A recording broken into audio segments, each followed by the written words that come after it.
So I'm here with Clifford. He's the front man of local Terre Haute Christian metal band Nail Driven. How you doing tonight, Clifford? Wonderful. How are you guys doing? Not too bad. Can you tell us a little bit about Nail Driven? How would you describe the band? Sonically, we are, in essence, some of our influences, which is kind of a whack answer, but honestly, each one of the guys has a very distinct background, with our guitarist, Jordon, having carried a long tradition of hitting up old school Disciple, Pillar, POD, that kind of stuff. And then our drummer has been very into industrial music, very into Rush, just very driving beats. And it's all blended into his style. And then for our bassist, he's a huge Rammstein fan. He went out to New York to see them whenever they're here. He's pretty hardcore for that. Okay. And then I guess personally, Slipknot, Lamb of God, Whitechapel. It definitely gets a little bit heavy for the Christian industry. Okay. So a big mix of different. How do you combine that into one band, make that one sound? It took us a while, I'll be honest. Whenever we first started, it was just a matter of playing until something felt natural. And with that many diverse mixes, it's hard to get things to mesh.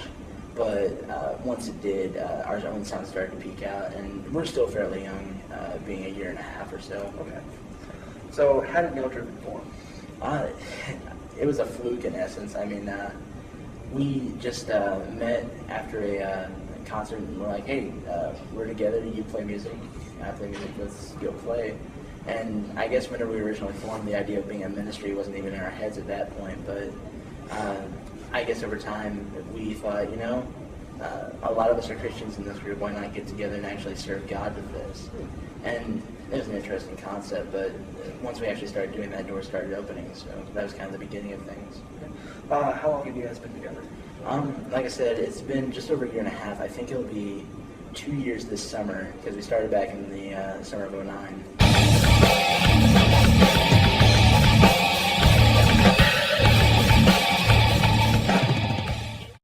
How did you decide on the name Nail Driven?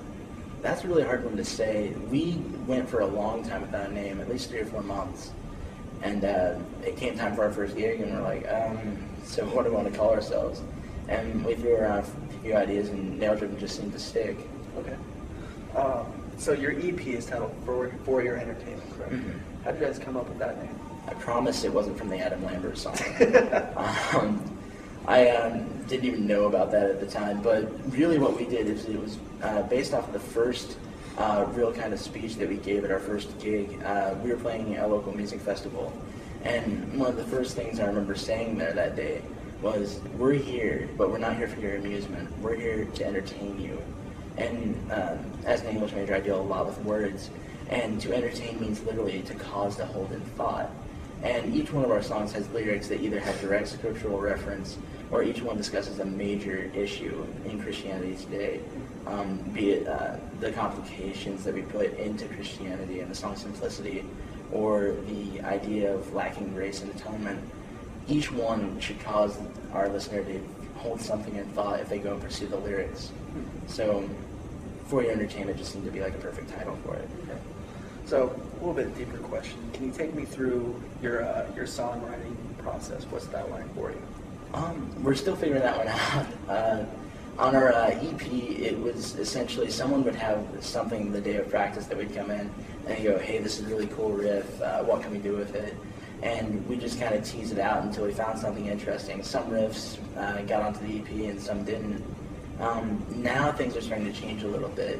We're starting to look into our music and say, okay, that's cool, but we don't want to do this. And with some of the newer material that we're releasing, none of it's been recorded yet.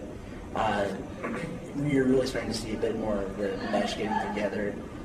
It's not one individual style popping out. It's really starting to become us.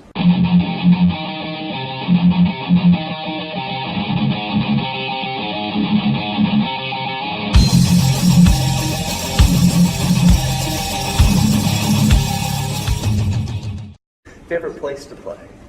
Oh, wow. We love our home crowd. We've always got a good church down there that always brings a supportive audience. Here in Terre Haute, the THMV is a wonderful place to hook up at. But I guess as far as places that aren't our home crew, Clinton, Indiana, the Underground Coffee House is a wonderful place to be at. What's the Underground Coffee House? That sounds interesting. It's a youth-based facility that's been going on for several years now. Whenever we first hit it, a national band, Ezra, had essentially planted the seed there. They've got a huge sound system, and it's kids that definitely are in love with Christ and are very thirsty to hear about His Word and very hungry for the music. So whenever we go there, it's not just about being able to get our name out, it's about being able to get the message out, and we can really connect with those guys.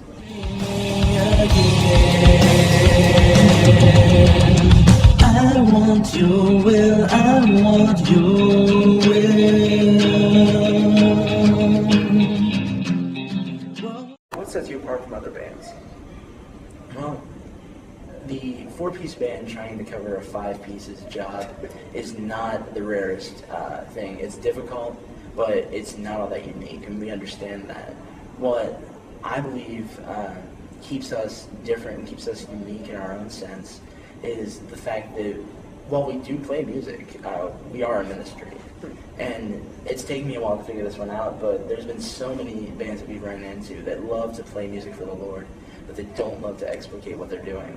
And in our genre, where you're constantly having screams going on, the people who are listening may not understand you. So we break down our message. We'll take time and actually stop our set to break down the songs for people, to give a message. And some people find that distasteful, but honestly, as a ministry, I feel it's our obligation to make sure that the Word of God gets out.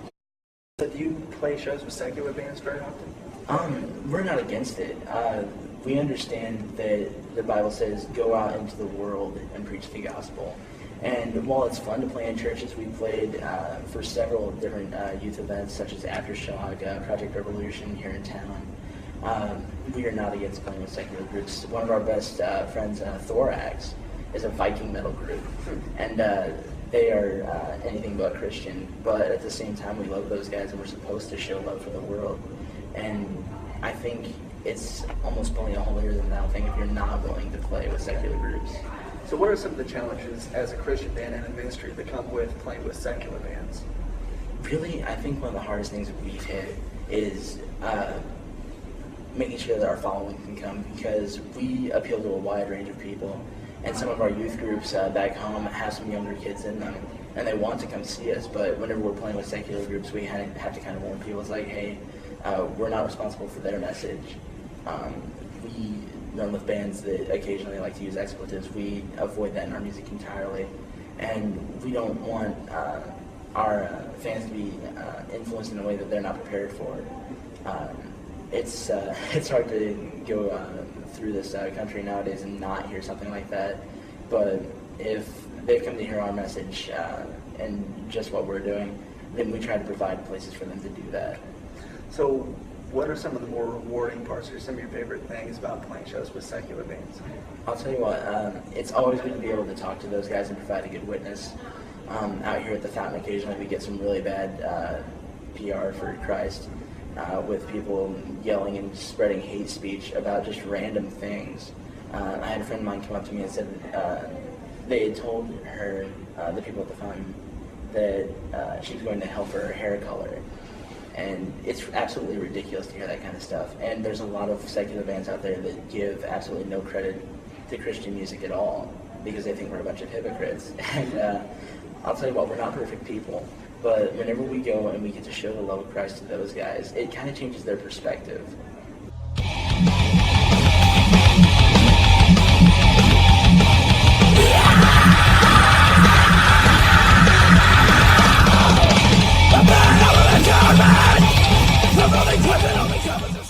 The Christian music scene has really, it's exploded the last couple of years. No doubt. In the 90s, there was maybe a core group, maybe 3 or 4, but anymore, you go to a you go to a music festival, you see like Skillet, Red, As I Lay Dying. What's it like as an up-and-coming Christian band to see that going on? With just them going out and playing? Or, I guess the success that a lot of Christian bands are having in the mainstream music industry. So, it's very rare that you see a band that's completely dedicated to just the Christian music industry. With Red, you'll see them with all sorts of secular groups. And I'm still kind of in between on that. I mean, I don't want them to dull their message, and if you've listened to Red's last album, they have not pulled any punches. Right. And that's one thing that I love that band for. They are always very poignant with their messages, and the lyrics are always striking.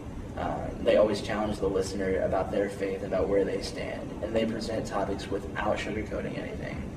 And for them to come out and go beside these secular groups, like I remember seeing even a couple of years ago at X-Fest, they had Framing Hanley, Hollywood Undead, Sick Puppies, Alice in Chains, Yep. and Red was right there. Yeah. I mean, that's showing that the gospel is mobile, and that's something we haven't seen for a long time. Whenever Petra and Stryper hit the scene, that's when things started moving into the world, and we need to have that happen more. Right, I remember I was at a festival last May, and Red was on stage with like Alice Cooper, Rob Zombie. Alice Cooper's a Christian now, but he doesn't have a reputation for being a Christian artist. So I think it's really cool to see bands like that. So as a Christian artist and a Christian band, how does that inspire you to see bands like that going out with secular bands and staying strong in their faith? Yeah, it definitely makes me more than happy to work with those kind of groups. I mean, even from the start, we weren't so worried about that. We wanted to get with other Christian groups so that we could connect with them. I put on a festival now, it's going to be the second running of it, called Lamb Jam, and that's back at our hometown. This year it's going to be in the city park, and it's all Christian music from all genres, from gospel to blues to rock to metal, screamo, what have you. And that's wonderful. It's great to be able to feel the Spirit of God like that. Yeah. But at the same time, it almost feels like at points you're preaching to the flock. And the flock's good. It's nice to be able to edify those guys, but we need to get the message out to this world. And that's what we aim for. Okay. So it's definitely inspired me to make sure that we take affirmative action in that direction.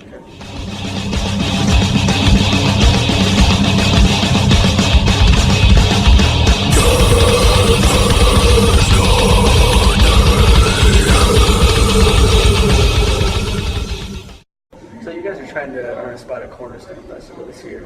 Can you tell people a little bit about what Cornerstone is? All right, Cornerstone is a festival, huge one. I think it's based in Illinois. Yep. I'm not certain, but we've hopped into the new band showcase, and for the first couple of weeks, we were in the top 25, which was an incredible honor to see our fans backing us that much. But at the same time, it's really hard to maintain a constant vote with that kind of thing, because it's daily. It's a constant push to be able to get those votes in. And we've dropped out of the 25 recently. And I guess what we're looking at is if we can get back into that, that'd be wonderful. But at the same time, that's not the only people who enter the dance. They're picking the top 10 voted bands to hit a spot on the main stage. And then a panel of industry insiders, so the website says, will pick the last 6. And we may have a shot yet. So it's kind of in God's hands, which is how it's always been with this band. So how can people vote to get you guys into the showcase? All right. You can visit our Facebook page, and we're constantly plugging the Cornerstone event. If you go on to the Cornerstone page that we have linked there, all it takes is signing up with an email address, and then just go in, and it's one click every day, and that definitely comes out to show your support for us. If you don't have internet, just definitely keep us in your prayers. I know the power of prayer to be incredibly potent, so if it comes down to the fact that we can't get the manpower behind votes, we can definitely get the God power behind the industry insiders. Finally, where can people find your music? If they want to listen to us live, we've got a few events coming up. Back at our hometown in Linton, Indiana, we're playing March Metal Madness this Friday at about 7 o'clock, and that should be a pretty good opportunity. This Saturday coming up, we're playing in Clinton, Indiana at the Underground that I mentioned earlier. And then in April, on the 30th, we just recently worked to confirm playing with Icon for Hire from Tooth and Nail. So there's plenty of areas to hear us live at. But if you're wanting to hear our recorded stuff, you can hit our MySpace at www.myspace.com/nailtopenband. And you can also hit up our Facebook page. So we've always got tracks up there. And the only difference between live and recording is we're definitely debuting a new track that has been previously unreleased at our event this Friday. All right. And thanks for taking time to talk to me. I Have a really great appreciate night. it, man. God bless. God bless you. Make sure you check out Nail Driven.